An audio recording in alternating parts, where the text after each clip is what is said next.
जी नमस्कार, की हाल समाचार।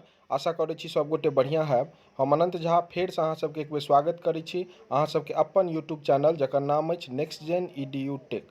आइ हम सब बात करब जे मैट्रिक में फर्स्ट डिवीजन जे एहि बेर केलहुँ हैं 2023 में हुनका सबके लेल स्कॉलरशिप 10,000 जे भेटत ओकर नोटिफिकेशन आबि गेल अछि। मेघासॉफ्ट पोर्टल पर जेबै तऽ अप्लाई फॉर ऑनलाइन 2023 मुख्यमंत्री बालक बालिका 10th पास के नीचा में भेटत। ओहि पर क्लिक करबै तऽ अहाँके एगो पेज खुलत। ओ पेज के हम सब नीचा करबै तऽ ओतऽ अहाँ सबके लिखल भेटत मुख्यमंत्री बालक बालिका 10th पास प्रोत्साहन योजना से संबंधित जानकारी के लिए क्लिक करें।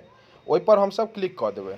क्लिक केला के बाद जे छै से आवेदन कैसे करें से पूरा लिखल छै की लागत, कोन कोन कागज लागत, कोना हम सब आवेदन करबै, ई सारा डिटेल्स पोर्टल पर लिखल छै। बढ़िया से पढ़ि लेबै। ओना लागत की तऽ मैट्रिक के मार्कशीट, आधार कार्ड, बैंक पासबुक, एगो मोबाइल नंबर और वैलिड ईमेल आईडी, ई सब कागज के जरूरत हैत।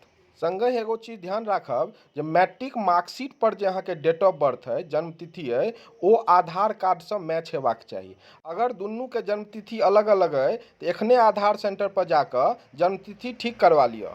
ओहि के बाद ऑनलाइन के लेल प्रोसेस करब। ऑनलाइन केला के बाद 15 दिन के अंदर अहाँके मोबाइल पर एगो यूजर आईडी और पासवर्ड आयत। ओ यूजर आईडी पासवर्ड लऽ कऽ दोबारा फॉर्म के सबमिट करऽ के छै। दोसर बेर सबमिट नहीं करबै तऽ पाई नहीं आयत। तै दुआरे दोसर बेर सबमिट केनाइ जरूरी छै।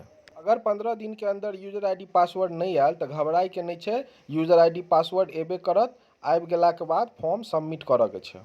10,000 भेटतै ककरा ककरा, कोन कोन जाति के बच्चा के भेटतै तऽ जतेक भी फर्स्ट डिवीजन केने छी बच्चा, चाहे वो कोनो जाति से होय, हुनका 10,000 भेटतै।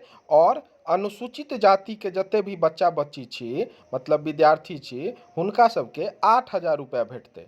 तो एगो बात पर और ध्यान दै के छै जे अगर अहाँके बैंक से आधार लिंक नहीं अछि तऽ एखने अकाउंट नंबर में जाकर आधार लिंक करवा लिया। अगर अहाँ पहिल बेर हमर चैनल पर एलहुँ हैं तऽ एखने हमर channel next gen EDU tech के सब्सक्राइब करू। पोर्टल जल्द से जल्द लाइव भऽ जायत, मतलब कि अहाँके फॉर्म भराए लागत। लगभग 4 से 5 दिन के बाद एहि पर अपने आप फॉर्म जे छै से भराए लगतै। और मैथिली में कंप्यूटर सिखबा के लेल और शिक्षा जगत के हर एक खबर के लेल एखने हमर YouTube channel next gen EDU tech के सब्सक्राइब करू, लाइक करू, शेयर